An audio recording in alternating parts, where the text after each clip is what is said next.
teman-teman, jangan lupa like dan subscribe channel Pak Azrul ya. Terima kasih, bye-bye. Pak Azrul akan mulai ya. Soal nomor 1, tentukan suku ke-14 dan jumlah suku ke-10 dari barisan ini 3, 6, 9, 12. Nah, caranya gimana? Dilihat dulu.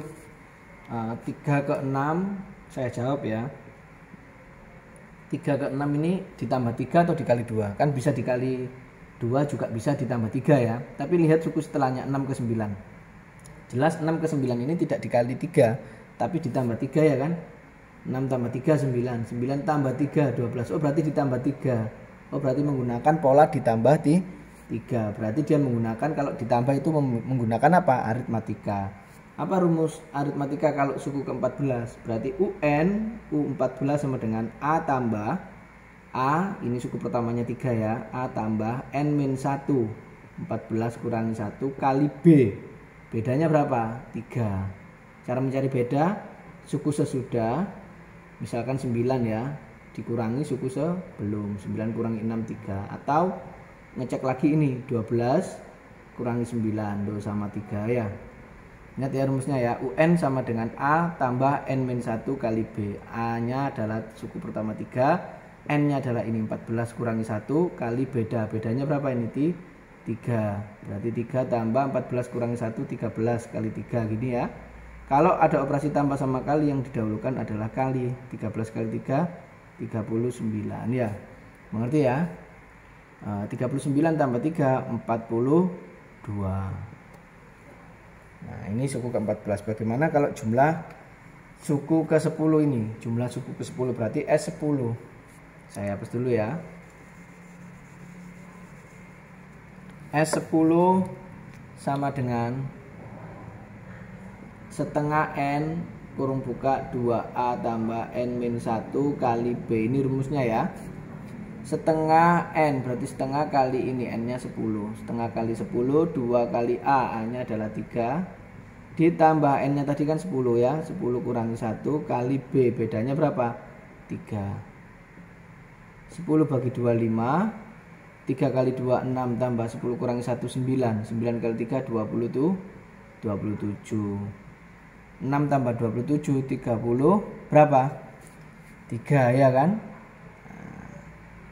33 kali 5 165. Nah, berarti jumlah suku ke-10, jumlah suku ke-10 jawabannya 165. Seperti itu ya.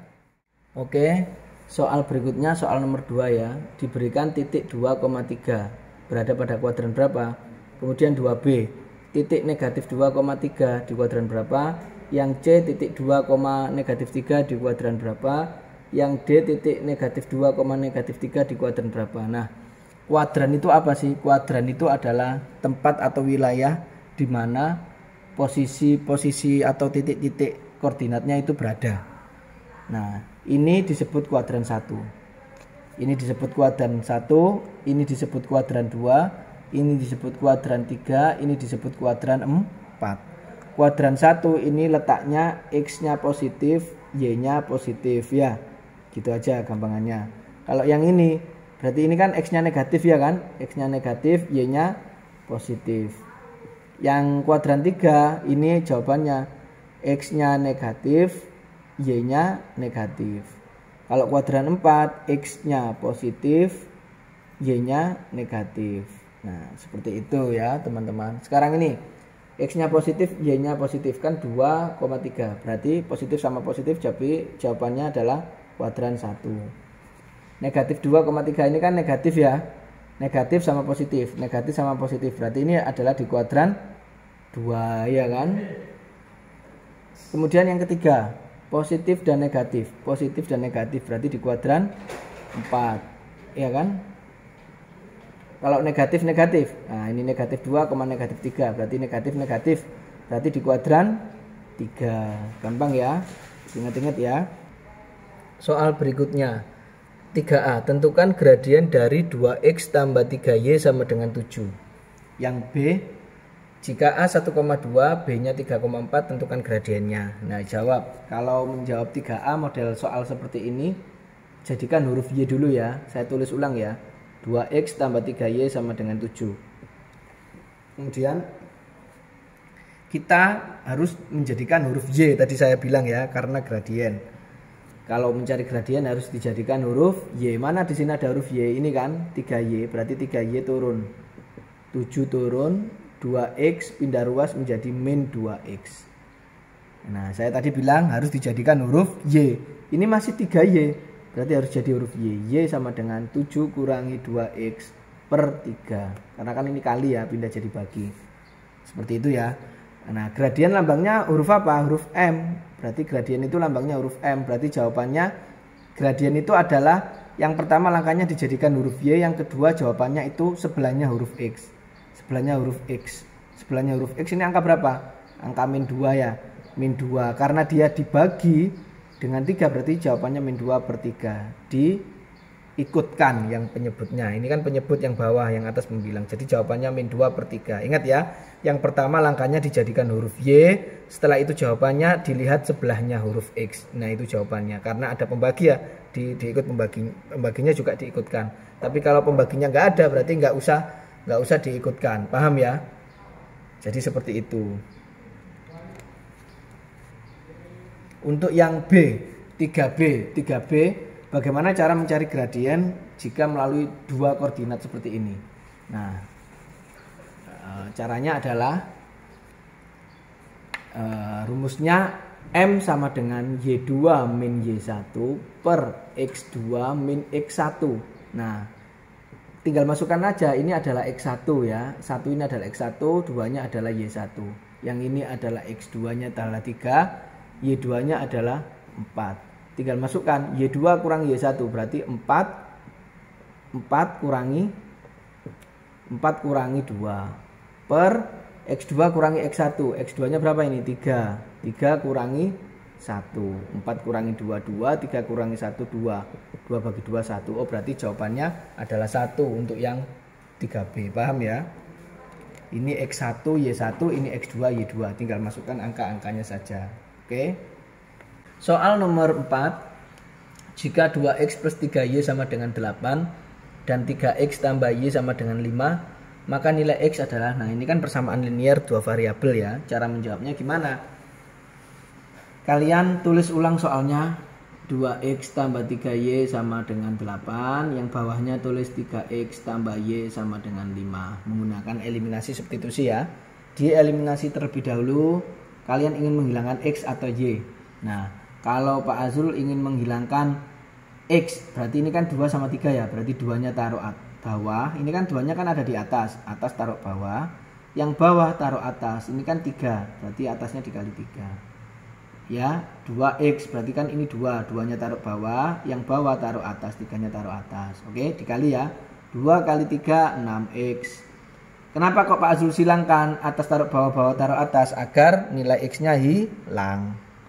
2 kali 3 6X, 3 kali 3 9Y, 8 kali 3 24. Nah, yang bawah 3 kali 2 6X 1. Ini kan plus Y. Sebenarnya ada angka ini, yaitu angka 1, tapi nggak terlihat sehingga kita harus paham sendiri. 1 kali 2 2Y sama dengan 5 kali 2 10. Kamu kurangi 24 kurangi 10 14 ya. 9 kurangi 2 tuh 7Y. 6 kurangi 6 habis. Y sama dengan 14 bagi 7. Berapa? 2. Y-nya ketemu 2. Kita mencari X. Berarti ambil salah satu, pilih yang atas atau yang bawah. Cari angka yang termudah, angka yang terkecil. Angka terkecil kan yang bawah. Berarti ambil yang 3X tambah Y sama dengan 5. Berarti 3X turun, ditambah Y-nya kan ini 2. Sama dengan 5. Berarti 3X sama dengan, ini kan plus 2. Pindah ke sini jadi, ini 5 saya turunkan ya. 5 saya turunkan. Plus 2 pindah ruas jadi min 2. 5 kurangi 2 3 kan. 3 ini kali, ini kan 3X artinya 3 dikali X kali pindah jadi bagi. 3 bagi 3 1. Berarti X-nya 1 ya. Paham ya? Seperti itu. Soal terakhir. Jika himpunan pasangan berurutan dari fungsi P-nya ini 1,2 ya.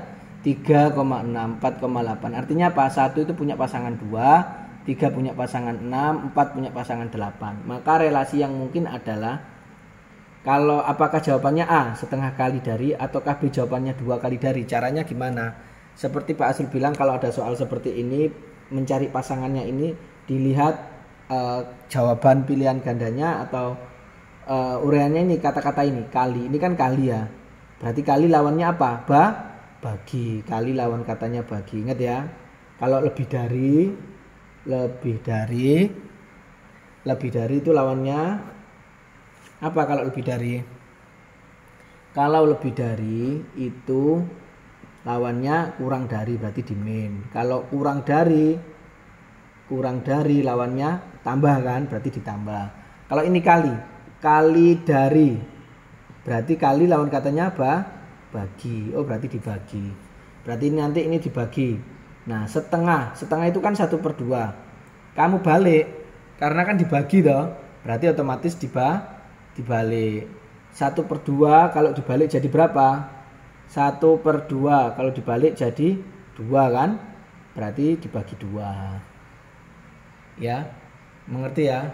Setengah kali dari. Nah, gitu ya.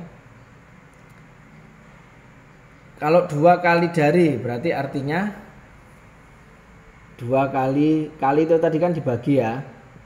Nah, kalau 2 berarti dibalik jadi 1/2. Ini kan 2/1. 2/1 dibalik jadi 1/2 kan gitu ya. Nah, jawabannya yang mana? Nah, apakah jarang jawabnya dari sini ya. 2 dibagi 2. 2 dibagi 2 1. Betul ya? 6 dibagi 2 3. 8 dibagi 2 4. Nah, seperti itu ya. Kalau kita menjawab yang B, 2 bagi apa ini? 2 dibagi, ini kan dibagi 2 ya tadi ya. Dibagi, kalau yang ini kan dibagi 2. Kalau yang ini dibagi 1/2 ya. 1/2, ini 1/2. Saya ulang. Kalau ini setengah dibalikkan jadi 2. Kenapa kok dibalik? Karena dibagi. Berarti jawabannya 1/2 dibalik jadi 2. Berarti nanti dibagi 2. Kalau ini 2 kali dari. Kali kan sama dengan tadi saya bilang lawan katanya kali adalah dibagi. Berarti nanti hasilnya dibagi berapa? Ini kan 2. 2 itu kan 2/1. 2/1 berarti dibalik jadi 1/2. Berarti dibagi 1/2. Berarti gini. Kalau kita jawab yang A, 2 bagi 2 1. Betul ya? 6 bagi 2 3. 8 bagi 2 4. Nah, berarti jawabannya yang A. Kalau kita misalkan jawab B, 2 bagi 1/2. Nah, berarti 2 bagi 1/2 berarti berapa? 2 dibagi 1/2 berarti 2 dikali 2/1. Ya. Berapa? 4. Nah, cara mengeceknya seperti ini. Apakah 1 itu 2 kalinya dari 2? 2 kalinya dari 2 berarti kan 2 kali 2 4, salah kan? Makanya kalau bingung kata-katanya kan gak enak. 3 itu 2 kalinya dari 6. Kebalik ya, 3 itu 2 kalinya dari 6. Betul nggak? Masa kelipatannya kan bingung ya kata-kata yang diucapkan Pak Azrul. Makanya kalian menggunakan kata-kata ini aja. Kali berarti lawannya dibagi.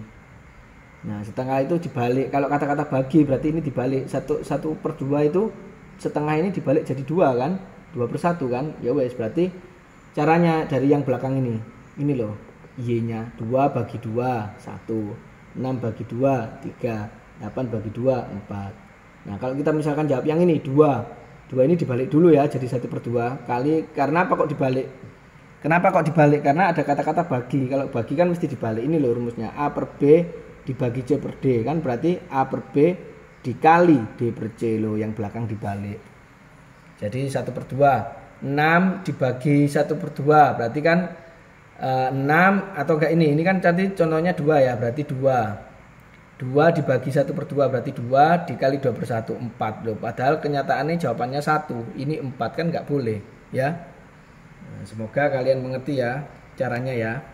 Sukses terus, Azrul Anwar Official.